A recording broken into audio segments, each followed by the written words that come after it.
Seterusnya kita tengok perincian yang kedua yang berkaitan dengan Sarawak, iaitu James Brooke. Pada tajuk James Brooke mendapatkan kuasa pemerintahan. Pertama, kita akan tengok bagaimana James Brooke boleh mendapatkan Sarawak, seterusnya menjajah Sarawak dan berakhir dengan gelaran Raja Sarawak. Pertama, kita tengok melalui rundingan. James Brooke gambar menggunakan strategi rundingan untuk berunding dengan Pangeran Raja Muda Hashim. Dia ada kes ini di mana berlaku pemberontakan daripada orang-orang Bidayuh ke atas Pangeran Raja Muda Hashim, menyebabkan Raja Muda Hashim terpaksa meminta bantuan daripada Brooke yang ketika itu bekas seorang tentera British yang sedang meninjau dengan kapalnya mencari tanah jajahan. Pangeran Raja Muda Hashim kemudiannya menawarkan Sarawak kepada Brooke sekiranya Brooke mampu menghapuskan ataupun membenteras pemberontakan oleh kaum Bidayuh. Tawaran ini dilakukan sebanyak 2 kali dan akhirnya James Brooke bersetuju untuk membantu Pangeran Raja Muda Hashim menewaskan pemberontakan oleh kaum Bidayuh. Namun pelajar perlu ingat bahawa perjanjian ini tidak diketahui oleh Sultan Brunei yang berpusat di Bandar Begawan. Kemudian yang kedua, secara ugutan, James Brooke menggunakan strategi ugutan sebanyak 2 kali. James Brooke mengugut Pangeran Raja Muda Hashim untuk menyerang kedudukan beliau di Kuching. Maka Pangeran Raja Muda Hashim bersetuju menyerahkan pemerintahan Sarawak kepada James Brooke.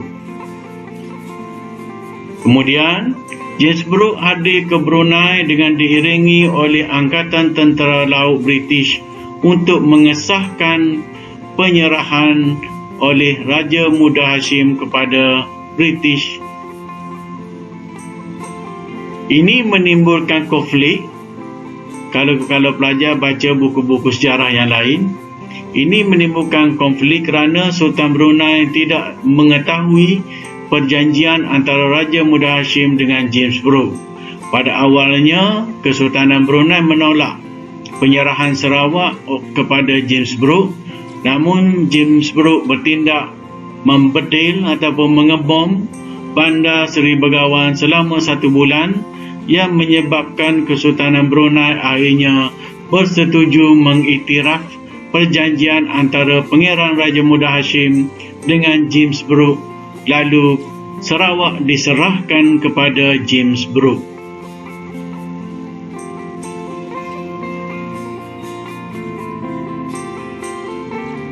Ketiga, kita tengok melalui perjanjian. Perjanjian 1841 James Brooke dengan Pangeran Raja Muda Hashim. James Brooke memerintah Sarawak dan menguasai hasilnya. James Brooke harus menghormati dan memelihara undang-undang dan adat Resam Melayu. Perjanjian 1842 James Brooke dengan Sultan Brunei iaitu Sultan Omar Ali Saifuddin. Pertama kita tengok Sultan Brunei menyerahkan Sarawak dari kawasan Tanjung Datu ke Sungai Samarahan kepada James Brooke. Sultan Brunei mengiktiraf James Brooke sebagai Raja Putih Sarawak. Kesan kedua-dua perjanjian ini, pertama, membolehkan James Brooke mendapatkan kekuasaan sebagai pemerintah Sarawak yang sah. Kedua, menamatkan kekuasaan Kesultanan Brunei di Sarawak. Selepas mendapatkan perjanjian ini, James Brooke kemudiannya meluaskan pengaruhnya sehinggalah ke pinggir Brunei, dan akhirnya Brunei menjadi negara seperti yang ada pada hari ini.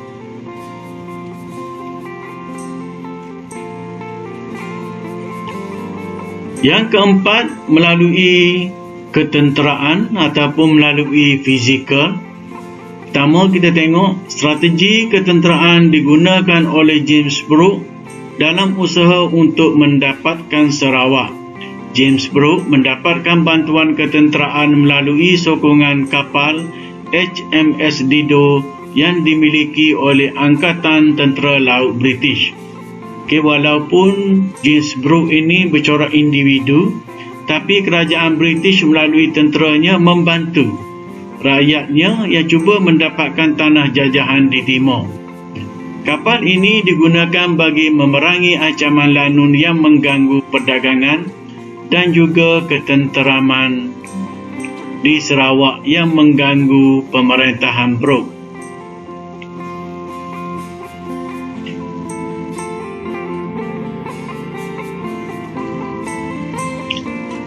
Sekarang kita tengok pula kronologi ataupun rentetan masa bagaimana James Brooke meluaskan kuasanya di Sarawak. Pertama, perhatikan sebelah kiri, kita tengok tahun 1841. James Brooke memperolehi kuasa ataupun kawasan Kuching yang merangkumi kawasan dari Tanjung Datu ke Sungai Samarahan. Sekejap tadi cikgu dah bagi tahu bagaimana selepas bertapak di Sungai Sarawak, British akhirnya meluaskan pengaruh sedikit demi sedikit. Seterusnya, ke Sungai Batang Lupa dan Sungai Saribas berjaya dikuasai sejak tahun 1840-an. Kedua, tahun 1853, James Brooke menggunakan alasan untuk menghapuskan lanun yang mengganggu perdagangan British dan juga untuk menghapuskan penentangan orang-orang Iban di Saribas dan Batang Lupa. Dekat sini kita tahu yang menentangnya adalah Rentap. Rentap yang menentang habis-habisan penjajahan British di Sarawak. James Brooke berjaya memperolehi Sadong, Batang Lupa, Saribas dan juga Kalaka. Ini tempat-tempat daerah-daerah yang berada di Sarawak. Sebagai balasan, separuh daripada hasil pendapatan wilayah ini diberikan kepada Sultan Abdul Mukmin. Ini taktik, taktik ataupun strategi manipulasi yang dibuat oleh James Brooke untuk menyenangkan Sultan Brunei. Seterusnya kita tengok yang ketiga, tahun 1861. Perenggan masa ni kita ambil mudah lebih kurang 10 tahun. James Brooke membantu menghapuskan kebangkitan orang-orang tempatan. Sungai Rajang diserahkan dengan bayaran $4,500 Spanyol setahun kepada Kesultanan Brunei. Kawasan yang terlibat adalah Oya, Mungkah, Tatau dan juga Bintulu. Bintulu tu sekarang dah hampir dengan Brunei dan merupakan pusat pengeluaran minyak di Sarawak.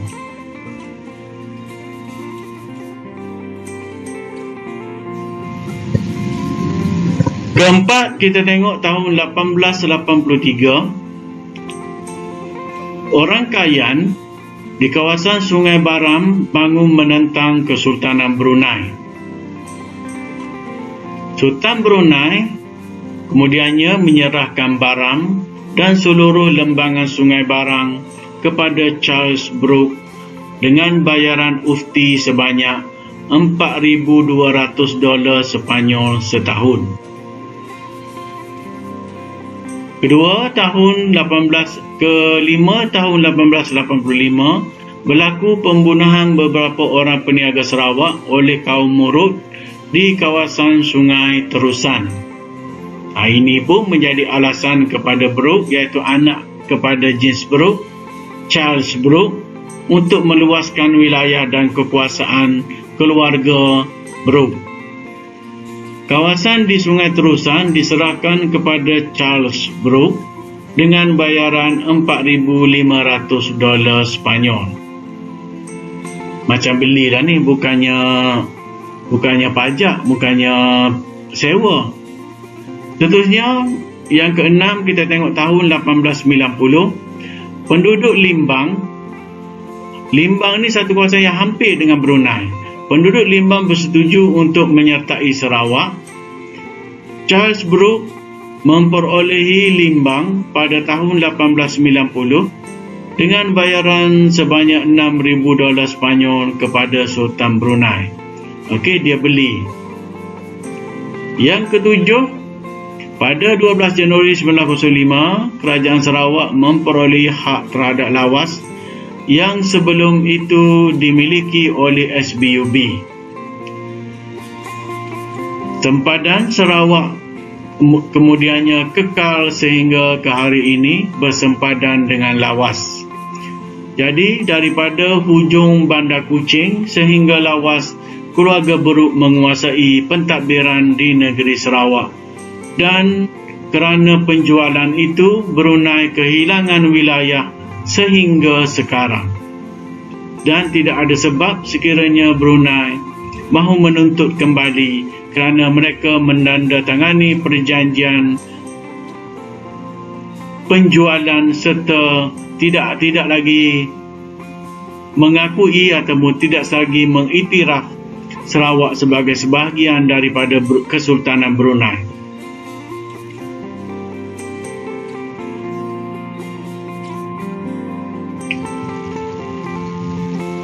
Sekarang kita tengok pula perincian yang ketiga pada bab 5, iaitu perluasan kuasa Syarikat Borneo Utara di Sabah, ataupun ringkasnya disebut SBUB. Pertama, kita tengok pertapakan SBUB. Charles Lee Moses menyewa Sabah daripada Sultan Brunei pada tahun 1865 selama 10 tahun. Moses kerana kekurangan modal menjualkan haknya kepada J.W. Torrey dan T.B. Harris dan menjadikan Kimanis sebagai pusat kegiatan perdagangan mereka. Kemudian, Alfred dan Edward Dent memajak pantai timur Sabah daripada Kesultanan Sulu pada tahun 1878. Baron Gustavus von Overbeck bekerjasama dengan Alfred dan Edward Dent untuk memajukan Sabah. Torrey kemudiannya menjualkan haknya kepada Baron Gustavus von Overbeck. Julai 1881, Alfred Dent dan adiknya menubuhkan British North Borneo Provisional Association Limited dan mendapat status piagam, iaitu charter, pada 1 November 1881. Untuk maklumat pelajar, piagam ini diperlukan oleh sesiapa saja sekiranya mahu menubuhkan syarikat. Kita tahu dekat situ Syarikat Borneo Utara British. Lalu piagam diperlukan oleh sesebuah syarikat kerana ia menjadi syarat oleh kerajaan British di London. Melalui piagam ataupun charter sesebuah syarikat ini, bila memperolehinya, bermakna syarikat tersebut boleh membuka saham kepada orang ramai untuk melabur. Tapi sekiranya tidak ada piagam, bermakna syarikat tersebut tidak boleh mendapatkan pelaburan daripada mana-mana rakyat British. Lagi satu, melalui piagam ini, satu pengiktirafan bahawa kawasan yang diduduki tersebut adalah sebahagian daripada wilayah British. Seterusnya kita tengok 1888 Borneo Utara menjadi negeri naungan British. Pihak SBUB berupaya memerintah Borneo Utara sehingga tahun 1942. Bila dapat piagam, macam cikgu kata tadi, dia diiktiraf sebagai salah satu daripada negeri ataupun wilayah dalam Empire British. Dan SBUB ini contohnya, apabila ada masalah daripada segi ketenteraan, mereka boleh mendapatkan bantuan daripada tentera British.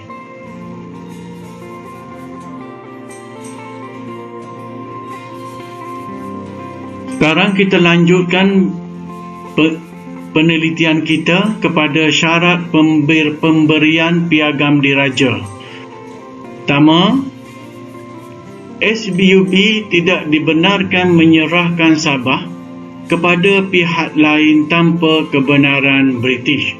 Ini yang saya cerita tadi, bahawa cengkaman oleh British kalau nak dapatkan piagam mesti ada syarat-syaratnya, terutama sekali bila diiktiraf oleh piagam tidak boleh lagi menyerah ataupun menjual kepada mana-mana kuasa asing. Kerana kita tahu di Filipina pada masa itu diduduki oleh Sepanyol. Lalu ini syarat daripada British agar wilayah yang diduduki oleh warganya ataupun syarikat yang berpusat di London tidak lagi dikuasai oleh mana-mana kuasa luar selain daripada kuasa British. Kedua, SBUB menerima penasihat British. SBUB mesti melantik pegawai tadbir daripada pegawai yang diakui oleh British. SBUB hendaklah memerintah Sabah dengan adil dan saksama. SBUB perlu memelihara adat resam, agama dan undang-undang penduduk tempatan. Ini bagi mengelakkan perasaan tidak puas hati penduduk. Matlamat SBUB pertama, pembangunan ekonomi melalui eksploitasi sumber-sumber yang terdapat di Sabah. Kedua, melindungi serta mempertahankan hak-hak masyarakat tempatan di Sabah. Kalau pelajar belajar sejarah Sabah waktu SBUB ini, apa yang digariskan ini hanyalah teori dan tidak dilakukan oleh SBUB. Contohnya ke atas kaum Murut, apabila SBUB menggunakan sistem kerahan buruh paksa tanpa membayar gaji untuk kaum Murut diambil bekerja sebagai pemasangan tiang telegraf.